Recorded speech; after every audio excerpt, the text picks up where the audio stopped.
Nyamo. No, Dalu so I can vote 104.3 FM. Afam webline to China as no bossy get I give Salo. Otu Nwanyi. Otu Nwanyi so phone so phone. Well ezinoni ya niile tinye na Arusi. Nwaanyị a tinyelu ezinụlọ ya niile na Arusi. Otu a nsogbu ụfọdụ n'ime ya si na o jee na Arusi warụ ndị bịa ụzọ ma na o jee na Arusi jee kagbusie ndị ọjọọ ma na o jee na Arusi jee protect na-achịkọtala gị na nwaanyị a ji ekechie onye ọbụla nọ na ezinụlọ ya. Hemasị afa ha dị progress. Inweta ego ahụ ahịa gị ga-ejide ego agwụ nya jegide hospital ego agwụ. Anyị na-akpọgoju m anya n'ihe a niile bụ na some of these people na ha ejego churches ma jee na-ekpe ekpere mee fasting n'aka ha but na nwere ihe ha fụ na ha set nwere onwe ha free. Amara m ka ha si kọdite but the genesis and revelation of this whole thing but that this woman success kechi onye ọbụla na Arusi oro onye dị successful until yesterday ka o jekwa wee fia ebe ọ na-aba na shrine abụrụ onye je kọọlụ onye furu ya bụ onye ezinụlọ ya tu and ndị befe abụrụ ndị Arusi ha nwere ifefe na-achọ na shrine wee jụazie na the shrine ha hapụgidere ka ha dị sure na ebe ọ na-eje na the shrine ka eji eje wee n'imego dịka gangs there against because na onwe ejekwa ofu eje kpọkwuo welu phone wee kpọọ osisi bịakwa afulo dekwe nke na-eme now ọ bụ na anyị cheta in the olden days anyị ga-notice that no nwere some deities na-adịghị atọrọreti ụmụ ihe a ịma nnọkọta bịa ebe a sị na-abịa ịkpa nkata against somebody ịma bịa megide mmadụ na Arusi ahụ the dibịa n'ebe ahụ dibịa dị in charge of that shrine ama nkwe ọ sị gị na ha dị eme ụdị ya not to talk of onwe nke ihe eje ịma mmenwu anything against your family yes ị nwere ike ime ndị ilo mana ịma mmenwu somebody against your family ịma mmenwu somebody in your family ịma kpanwu nkata kpa against onye nọ n'ezinụlọ gị onye gị na ya bụ the same blood ịma mmenwu ya then abịazikwa na onwe ezinụlọ na-eje eke amamihe ka ha na chi ha si akpa that no one anybody bịalụ ije na Arusi ọbụla wherever ije against your blood ị ga-anwụ na Arusi ahụ. So successfully this woman by herself so ya na ha dibịa o weta akwa onye nke oke o weta ntutu onye nke ọbụla o nwetara aka oke everything adịm asị gị na ọ hapụrụ ofu onye o every single person n'ezinụlọ ahụ oke gbadoro the person. Ị na join him na vote ODENIGBO na YouTube anyị mee ebere jisike subscribe to my channel vote ODENIGBO subscribe to my channel ka inye sonyela anyị n'ife niile anyị na-eme n'ebe a ọ dị very important maka na onwe ebe anyị na-enejela anya onwe ebe anyị na-aga ịghọtago. So successfully this woman amara m right now achọghị iti the woman ihe achọkwa n'ikpu ya wee je police ịghọtago. anyị amarozi ife anyị eme ya bụ nwaanyị anwe family ọ yara isi na ya pụta mana ha dị humane etighi ya ihe rough handle ya akpọrọkwana ya ga police kama na asị na ọma mbatazi na the compound amara m na ọnya bụ the best thing anyị eme this woman. One of the ladies is here so ihe a niile na-eme ọgụ ọnọ gị nwa na-eme anya ihe a niile na-eme ọgụ onye anọ ngwa na-eme anya every single person nọ n'ezinụlọ ahụ oke gbadoro onye ọbụla kekpọ mara ke onye ahụ ke ya ọ na-adị very very important. Some people na-adị wicked, some na-adị spiritually, some na-adị physically. Ọ nwere ụdị ndị ọ ga-awa ime ite ebe ọbụla ha ga-eme mmina gị mmemina minu na fa ga-ejeli gị ajọ ije. O nwere ndị ọ ya akwa n'ime ite ya physically ha ga-eme gị ihe nwere ike ịnọkọta itinye nnu itinye nri n'ọkụ, onye abụ na o nwere access to your pot, onye dị wicked gị na ya biri n'ụlọ, ị ga-ama na ị kwesịrị ike nkwụcha. Afa gị bụ sorry. Afa gị bụ sorry because that person is out for you. Onye ọbụla dị wicked gị na ya bi, ọ na-eme onye ọzọ mana na your own bụ a matter of time.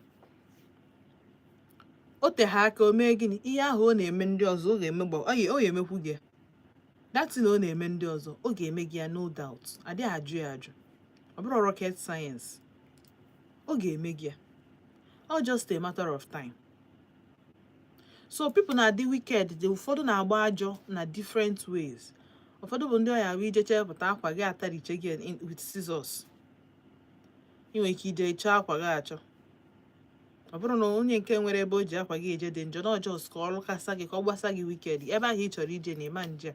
Enwere ndị ọya isinye nnu n'ọkụ, ahịanye nnu too much ma ọ tinye extra pepper n'ime ya.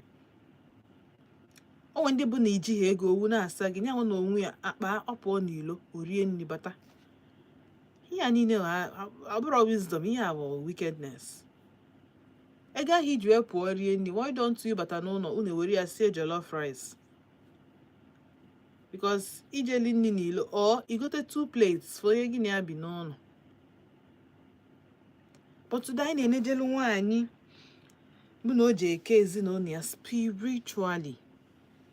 Na ife ọbụla eme spiritually nwere ihe metere ya physically.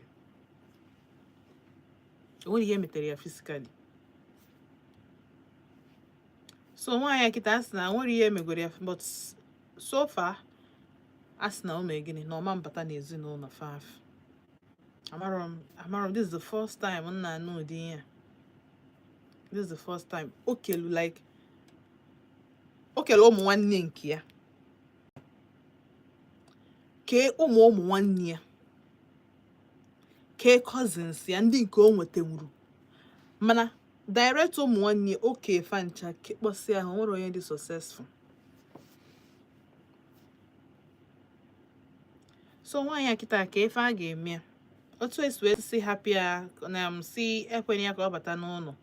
Onya bụ the best thing na eme ka o nwere another punishment the very worthy of people nwere ụdị agwa.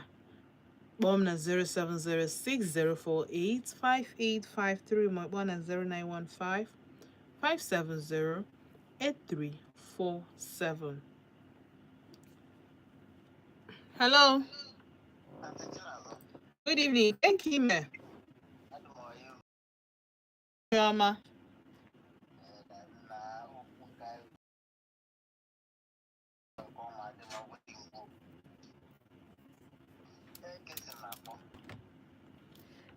Eke si no no.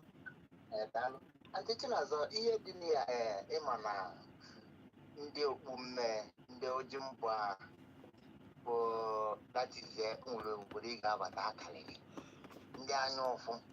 Ị chọrọkwa ka ụmụ gị gaa n'ihu, ị chọrọkwa ụmụ gị gaa n'ihu, nke onwe gị gara n'ihu, ị chọrọkwa ka ụmụ gị gaa n'ihu. Kedu ụdị mmadụ ịbụ? Ụmụ nwanne ya sef. Ụmụ nwanne, kedu ụdị mmadụ ịbụ? Kedu ihe ike? Kedu ihe ike? Nothing. Ụmụ gị na-ayọ nri, ụmụnne gị na-ayọ nri. Ọ ka m otu na-etiri ya, but ụtọ ha dị, ọ bụ ndị be anyị ya na-eme ma abịa akwapụrụ gị ngwongwo ị ga-asakwa ahụ, ị ga-ekwu ka isi wee mee. Ihe a niile ị na-eme, ị ga-ekwuwedi ịgba ahụ. Ikwuchie ihe, enwee kwapụrụ gị ngwongwo. Akwapụ gị ngwongwo, ejiri ọmụ wee tụfu gị.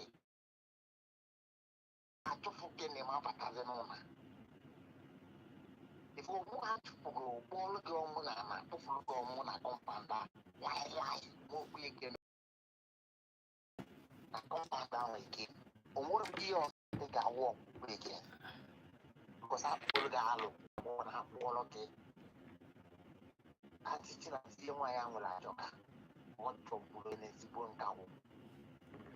But nevertheless, otu na-etiri because ite itigbuo ya, tigbuo ya zaba ọnọdụ case, gọọmenti achọrọ ka ịma. Ohere the best bụ ihe ha mere, sekwupụle ha ngwongwo ya, ọ naba obodo. Asịsa, wee kwuo ka o si wee mee ihe niile, alụ niile o megbere ya kwugbedi ya. Fa na-akpọkpụrụ ya mgbe Thank you, Auntie Chinazo.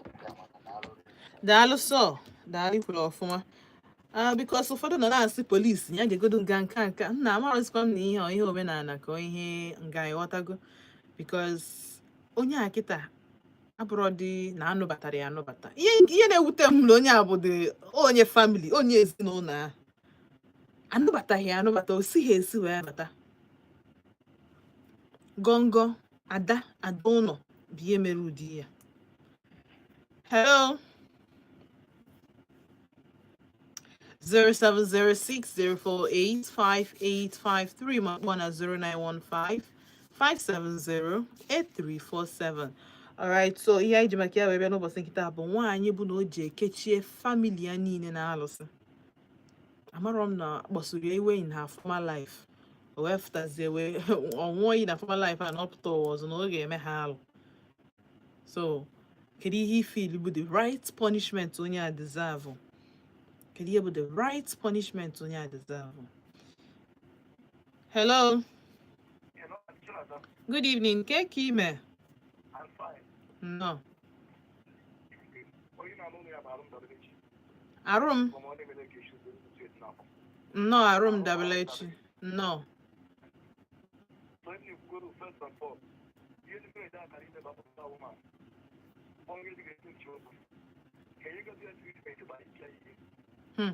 I'm going to start 5 patches of skin and try and pray. I'm just like I think I can't handle you when I come to police. I'm more than 2 months or 3 months on the way back. They're not much enough. I'm just like over that. We are in the want to put it here. I'm not going to. So by your name, it will be fun. I am going to be a good way of the age. I am the power from the great. Only make good people want. Go and sit down. Because your name is a guitar. Karinakari. Yeah, I mean, you don't matter this outside. Or you don't nation family of mother. You don't want to learn, you don't nation from the family. So you have to push the boss to now. So the kid, so the kid has to get over there. When you are the end of the game, when you look at the push it to be able to die, push it to be able to die. Yeah, my suggestion. Thank you. Daalụ.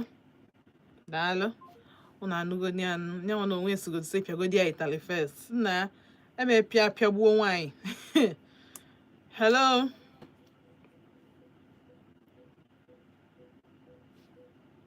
Alright, biko cheta na rule number 1 anyị bụ ịkpọ gbatịnata redio gị nọrọ ebe netwọk dị. Number 2, number 3, check your credit gị before ịkpọ.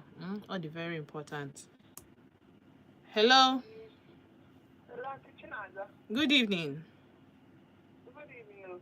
Ke ka ime? Ada. No. Adị m oyi, adị m mma.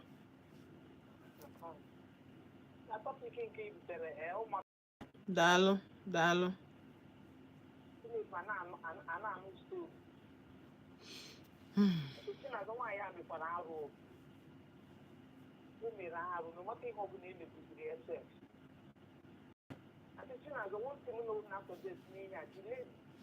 Ekwesịrị ka a jụọ ya ihe mere o ji n'omume ahụ. Agụtụkọ n'ụzọ dị wee tọpụ ndị niile ahụ o ji n'abụ. O kwesịrị ka a jụọ ya ajụjụ ihe kpatara o ji wee mee ya maka ihe ahụ o nwere ọgba ha aka wee mega asị. Anjụkwa ebe ọzọ ejesi wee tọpụ ndị a niile o ji bifo a na-atụpụ ya n'obodo. Onye ahụ ekwesịghị nọ n'etiti mmadụ. Ekwesịghị nọ n'etiti mmadụ atọ. Okay, so now we are mad to give me. Eziokwu. Onye jidere family iwu family niile wee kechie gbanwe ụjọ wee na-ewute n'ime ya. Iwu onye na-aga n'ihu, iwu onye na-aga n'azụ, onye ọbụla nọrọ pansị.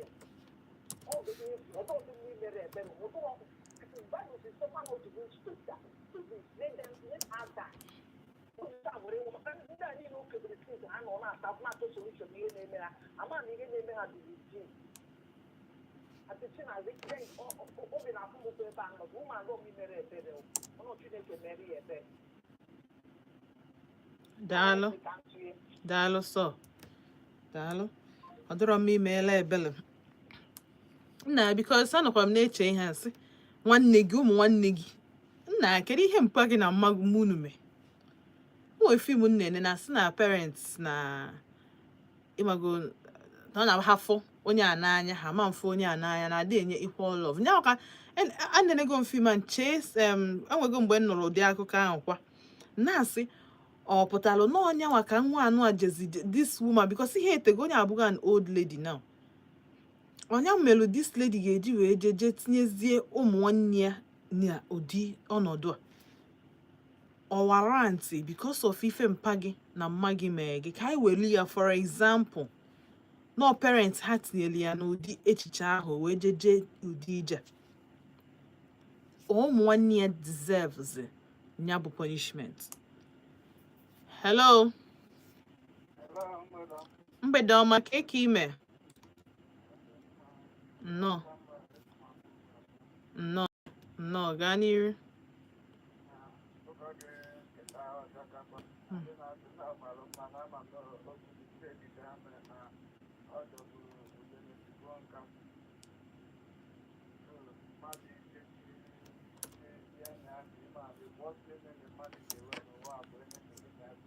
I'm telling you.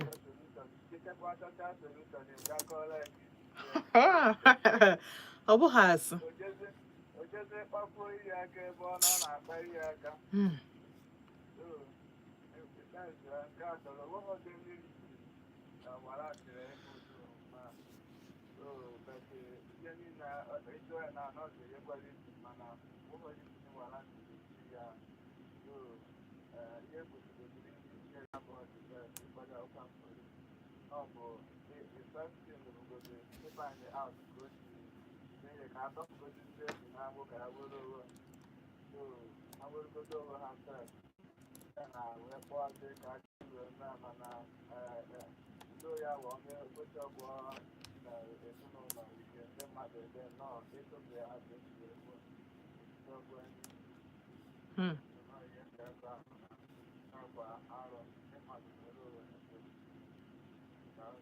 Daalụ sọ daalụ adịghị na amavụ bụ na ndị mmadụ a na-akpọzikwa ihe arụ normally ụdị ije mgbe ochie ma njem ya hey mgbe ochie ị na-erutegodo na dị alụsị sef na-ewepụta ọnụ si na family na fa ka ị ga-anọgodo thunder strike godo gị first because number one ije ahụ ị na-ejegodo bodogodo wrong ije ịkpọgodo ibu the wrong people n'obi wee na-abịa. Hello ka ime nnọọ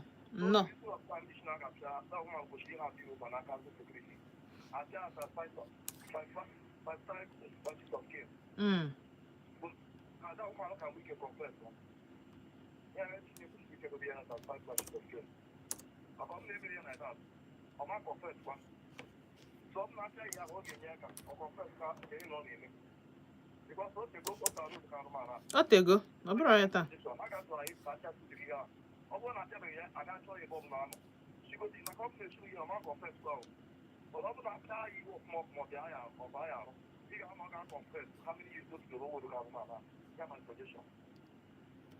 daalụ ọ bụ na ọmụ bie n'idi edem ka apịa metara ejidego m bụ na ejidego m nji nwaanyị confess bazia nnọọ o nwere ebe nkechiri ekechi nje wepụta ọ bụ ebe m niri eni njedo onwe ebe ndoghara edoha ọ bụ na onwe nke nkechi n'akwa nje because this kind of a thing ọ baghị uru ejidego gị bụ na ejidego gị. Hello ka ime ka afọ gị na ebe isi akpọ m adị m oyi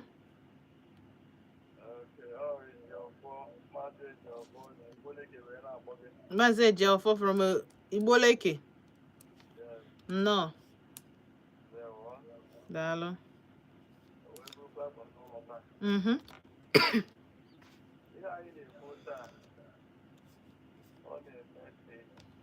nwanne ikechi nwanne ya niile the whole family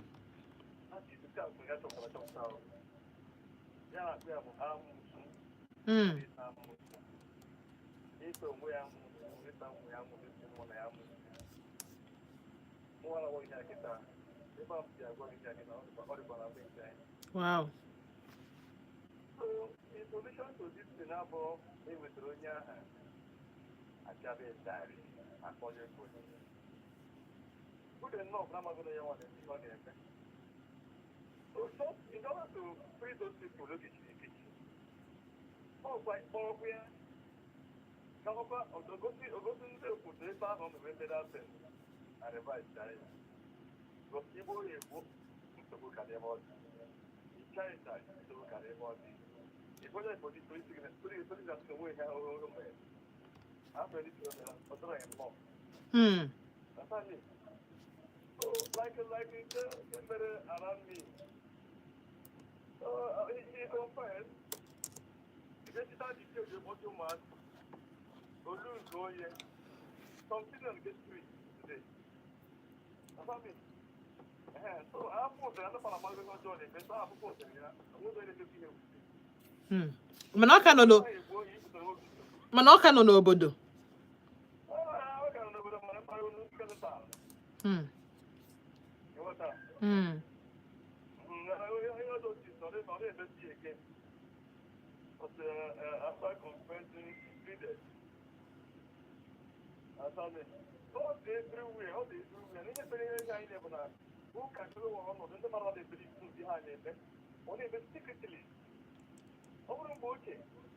Who are you? Even by thinking of doing such a thing, that is, you will get that is of the one I'm begging, and the kids and I think, they are there. No, they don't know. I just have a problem. If we are give out the Begadia, or family, Yes. So, because the element of America people this, yeah, it's your body, Atalize the Mando, if you don't move the people down. Daalụ sọ. Daalụ. The truth is that a lot of things na-eme anyị adị ama. A lot of things. Ọ na-ahụ ndị mmadụ pụtara na-ajụ sị n'ụwa kịta aka njọ karịa ụwa bifo, nsị ha mba. N'ụwa kịta anụ a n'ụwa bifo bụ ofu, na difference bụ na anyị nọ na light kịta, ụwa bifo nọ n'ishi. Phone adịrọ, social media adịrọ. Ndị mmadụ adịghị ewelite phone ese anything na-egosi anyị ka anyị adịghị afụ anything. Ọ dị alụsị nwere reason, shrine, ndị dibịa ha nọchia, ndị mmadụ na-use fa negatively. Mana ihe mere anyị ji anụzi ya n'ụbọchị nke taa bụ na phone dị, handset dị. Anyị ga-emenwu call, video, send it out. People afia millions afia in a day. Hello.